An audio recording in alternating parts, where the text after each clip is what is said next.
Perfecto. Bueno, como para comenzar un poquito con mi parte, lo que vamos a ver es un poquito de cuestiones de física que siempre discutimos internamente, que es una de las patas flojas, digamos, que tiene tanto la educación física como el entrenamiento, en donde son un poquito dejadas de lado o por ahí no le prestamos tanta atención o importancia, y como para tener un poquito claros ciertos conceptos. Y no podemos dejar de hablar de física si no estamos hablando del mejor físico del mundo, Newton. Entonces, lo que nos dice este tan famoso Newton es las famosas tres leyes de Newton. La primera ley, o ley de la inercia, lo que nos va a decir es que todo cuerpo va a permanecer en un estado de reposo o de movimiento rectilíneo uniforme, a menos que algún cuerpo actúe sobre él. Entonces, como primera cuestión clave, es que para que haya movimiento, tiene que haber sí o sí una fuerza resultante. Luego, la segunda ley de Newton, o la ley fundamental de la dinámica, y esta es una cuestión clave, es que los cuerpos, cuando están sometidos a una fuerza, lo que hablábamos recién, cuando están sometidos a una fuerza, va a recibir una aceleración de la misma magnitud y en el mismo sentido de la fuerza. Entonces, nos podemos ver como cuestión clave que es que cuánta fuerza se genere y en qué dirección se aplique va a determinar hacia dónde quiero ir y qué tan rápido se va a ir.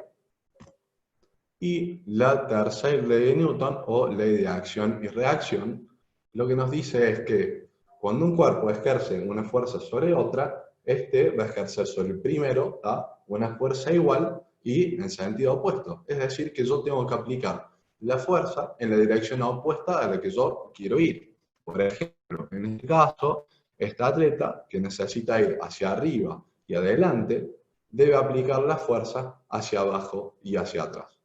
Entonces, repasando las tres leyes de Newton, necesitamos siempre una fuerza resultante para que haya movimiento. La fuerza, la cantidad y la dirección va a determinar qué tan rápido se va a ir y hacia dónde se va a ir, y siempre debo aplicar la fuerza en la dirección opuesta a la que quiero ir. Ahora, ¿qué es la fuerza en sí? Cuando analizamos la fuerza en el entrenamiento, podemos ver que, si bien hay definiciones como tantos autores hay, podemos ver estas dos cuestiones bien diferenciadas. Una desde el punto de vista de la mecánica y otro desde el punto de vista fisiológico. Desde el punto de vista mecánico, desde el punto de vista de la física, lo que nos dice es que la fuerza va a ser toda causa capaz de modificar el estado de reposo de un cuerpo, ponerlo en movimiento, deformarlo, acelerarlo, cambiar su dirección, etc. Y desde el punto de vista fisiológico, es la capacidad que tiene el músculo de producir tensión cuando se activa. Entonces siempre vamos a tener esas dos definiciones clave dentro del entrenamiento.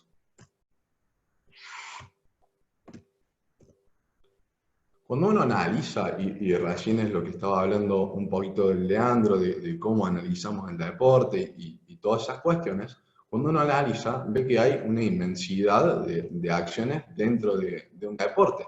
Saltar, correr, lanzar, cambiar de dirección, empujar, jalar a un compañero, que son distintas en cuanto a técnica, pero todos tienen algo en común siempre, que consisten en desplazar una carga externa mediante la producción de una fuerza interna, que siempre va a ser superior a dicha carga.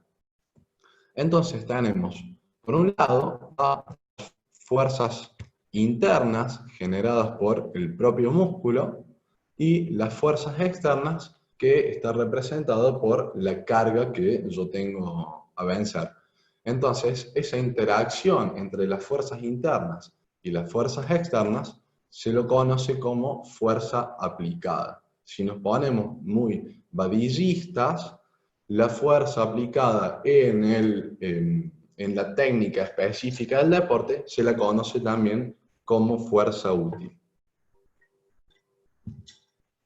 Bien. Ahora, recién les mencionaba Leandro de todo el tema de la fuerza vertical, los vectores, las magnitudes vectoriales. Pero, ¿qué es un vector en sí?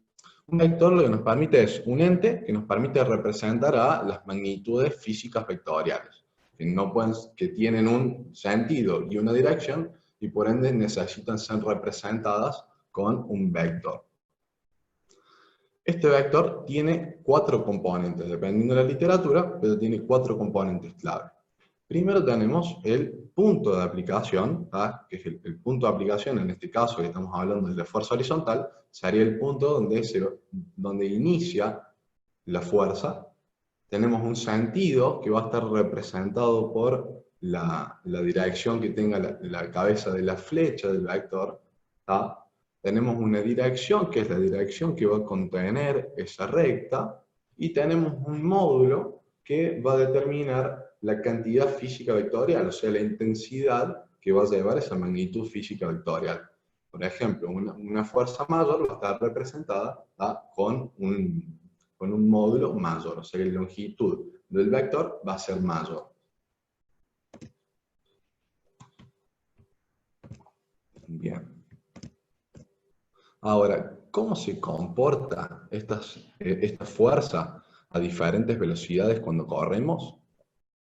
Si bien no nos vamos a adentrar mucho, pues ya es cuestión del curso, pero quiero que veamos en profundidad un poquito este estudio de Brughelli del 2011, bastante interesante. Tiene muchos estudios con respecto a esto, este investigador. Si quieren, agéndelo a este número, a este nombre. La verdad que tiene muchos estudios muy buenos. Lo que hizo en este estudio de Brughelli es: tomó a 16 jugadores que eran semiprofesionales del fútbol australiano y corrieron en una cinta, que es las cintas Woodway, que son unas cintas que no tienen motor, y por debajo tenía una plataforma de fuerza que solamente medía la fuerza aplicada en el vector vertical. Y desde la cadera ataron una celda de carga, una celda que mide la deformación, y se la ataron al deportista mientras corría a la cintura. Entonces lo que podían ver es cómo iba aplicando fuerza horizontal y vertical durante la carrera. Entonces hicieron una carrera a la máxima velocidad alcanzada, creo que eran, si mal no recuerdo, en 8 segundos, y luego hacían carreras estables a una misma velocidad al 40, al 60 y al 80% de la velocidad máxima. Es decir que si un deportista, por poner un ejemplo, corría a su velocidad máxima a 10 metros sobre segundo, corría hasta llegar a 6 metros sobre segundo, y a esa velocidad realizaba una carrera estable de unos 8 a 10 segundos, donde se medían, creo que era 10 pasos. Y lo que veían es cómo se manifestaba la fuerza vertical, la fuerza horizontal relativa, la longitud de zancada. Si bien no nos vamos a adentrar demasiado en este estudio, veamos los datos estos. Voy a correr esto acá. Bien. En el cuadro de arriba lo que vamos a ver es la fuerza vertical, la fuerza aplicada en el vector vertical, y los distintos porcentajes de la velocidad máxima a la que estaban corriendo. Y en este de abajo lo que vamos a ver es la fuerza horizontal con respecto a los porcentajes de la velocidad máxima. ¿Qué es lo que podemos ver? Cuando hubo un aumento del 40% de la velocidad máxima a un 60% de la velocidad máxima, la fuerza aplicada en el vector vertical aumentó un 14,3%, y la fuerza horizontal aumentó casi un 34%. Los dos fueron un aumento significativo. Ahora, ¿qué pasa cuando querían pasar del 60% del 40 al 60%, o más adelante está del 80 al 100? La fuerza vertical que aplicaban los sujetos no variaba. Fíjense acá que entre el 60 y el 80 varió nada más que un 1% y un 2% del 80 al 100% de la velocidad máxima. Pero cuando nos ponemos a ver acá, en este eje donde muestra la fuerza horizontal, vamos a ver cómo aumenta un 21 y un 24%. Entonces podemos ver que para correr a la máxima intensidad posible, sí o sí necesito aumentar los niveles de fuerza horizontal, que siempre, siempre, siempre va a ser menor que la fuerza vertical, pero es la que yo necesito para poder avanzar y es la determinante de aumentar la velocidad de carrera.